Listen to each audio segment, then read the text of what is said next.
Show your face. Show your face, please, with sugar on top.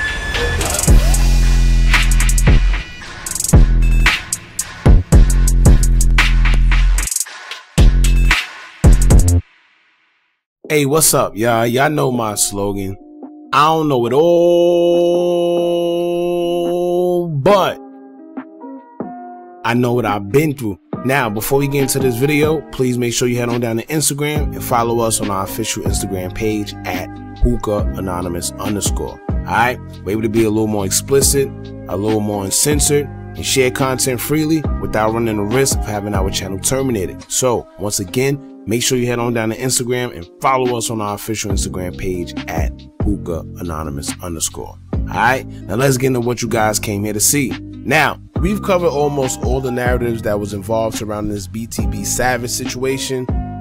From the robbery that started everything, to BTB Savage being killed, to the response of his close affiliate, Junie Knotts, to his mother responding and letting us know that there is surveillance footage from both the day Omar Richardson was killed and that the day from her son being robbed after he was killed, and now the girlfriend slash baby mother, right? Or I guess she probably still just his child's mother. I'm not really sure how that works. Now, I don't know if this is the woman that was involved the fatal night Omar lost his life, so don't make any assumptions, you know, but judging from her page and her posting pictures of them close and kissing and calling him a good father, I would assume that she was acquainted with him, and 9 times out of 10 she was the child's mother. Now, the reason I decided to do this video is because, judging from what his mother said about Savage and from what this lady is saying, Savage seems to just be a dude that was on the right path, however got caught up in the street and the streets got to him. You know, judging from his background being in the military for 4 years, his mama saying that, you know, the person we know as BTB Savage isn't the same person she knew. You know, his child's mother says the same thing in one of the tweets. So that's why I want to kind of get into it, because it's some type of correlation. It just seems like your boy got caught up in, you know, getting money, and y'all know what comes with getting money. When you getting money, people around you switch, the streets start coming for you, the wolves is after you. And if you're not in position to protect yourself from all that, then you're going to succumb to the streets. Simple. So that's what we're going to do. But before we move on to the tweets, make sure y'all like this video so we can get everybody in tune with what's going on. Now, a couple of days ago, when it was announced that BTB Savage lost his life, it sent social media in an uproar, you know, especially being that, you know, how it happened. He was killed hours after pretty much trolling the person that he killed, or, you know, the girl that he was with killed. So while everybody's talking about it, there's still family members and friends that's grieving.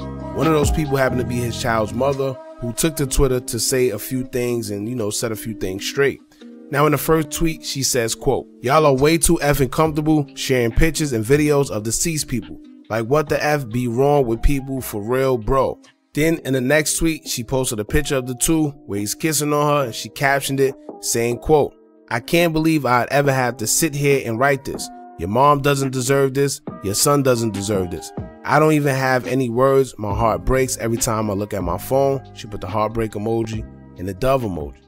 Now, that's what made me believe that this was the child mother, because, like I said, the picture of, you know, him kissing on her, she got her lips out, whatever, and she mentions the kid, you know, and then the mother. So, you know, kind of self-explanatory. Now, in the next tweet, she says, quote, "I hate the internet, stop the narratives and all that weird ish. How can y'all say a man who defended his family in self-defense deserved to die? Stop speaking on ish you have no business in and respect the family. What the F is wrong with y'all?" Now, like I explained in the previous video, aside from the narratives that's being pumped out there, you know, with the rumors of him finessing and doing this, or, you know, him not really killing out of self-defense, that's something different. But I think the part where everyone is claiming that he deserved it, and first and foremost, let me say that I don't agree with anybody ever saying that someone deserved to die. You know, nobody deserves to die. Now, unless you do something heinous that warrants it, like, you know, something real crazy, like taking a life or just something close to that, that's different. But I think what people were mostly trying to say is that he did a little too much when he went and took a picture in that man's blood. No one's really mad at him for defending his family, but it's what came after that. You know, the antics and the stuff that he did after that. And even his own mother said that she begged him to take those pictures down and allowed the family to grieve, but he disregarded her. So it's not just everyone else. You know, his own mother is admitting that it may have been a little too much, and she understands what comes with the type of behavior because she says that she's also from the streets.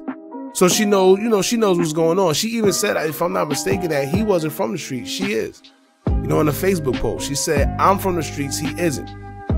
So, you know, it's a whole bunch of stuff going on behind the scenes. But anyway, in the next tweet, she posted a video of both of them in a car where he's seen flexing a bunch of money, and she captioned it saying, quote, "Y'all know him as BTB Savage, but to others, he was really the most loving father to his son and an amazing son to his mother, and they took him. His social media presence barely shows who he really was at the end of the day. Don't judge a situation you know nothing about." Heartbreak emoji. Right? Now, once again, you know, she's alleging that he had two different personas. The BTB Savage guy we see on social media, and the person she and the rest of the family knows, which is Daryl Gentry or Gentry, you know. But y'all know how that goes, man. Usually the family sees a different side to a person they're related to than the streets. You know, sometimes guys will be full-blown killers, but their family members would tell you otherwise. They would tell you, yo, he's the sweetest person in the world, he wouldn't hurt anybody. But most times that just means that the individual knew how to separate his personal life from the streets. And that's how he's supposed to do it.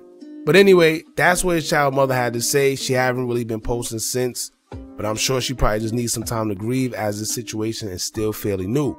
Like I expressed in one of the previous videos, I'm just waiting to see what comes out of the surveillance footage that his mother provided to the feds.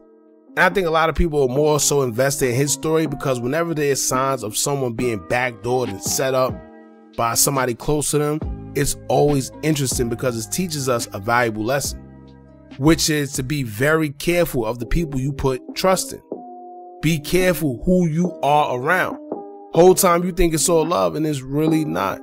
These guys really snake you out, all because of money. You know, something that could be obtained if you just put your mind to it. It's crazy. All right. Now, we're not sure whether that's the case here, but all signs are kind of pointing to just that. His house being robbed almost immediately after he was killed.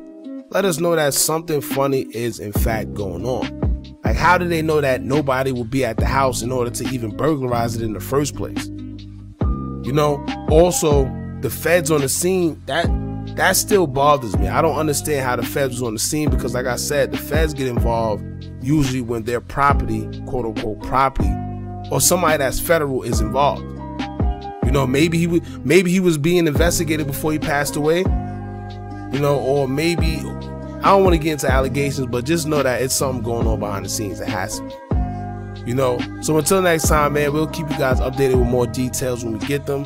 As for now, rest in peace to both of these guys, Omar Richardson and BTB Savage. Y'all jump in the comments, let me know how y'all feel, man. Don't forget to like, comment, share, and subscribe. Hit that bell so you're notified every time we drop new content. And remember, as long as you keep on watching, I'm going to keep on dropping. And I'm out.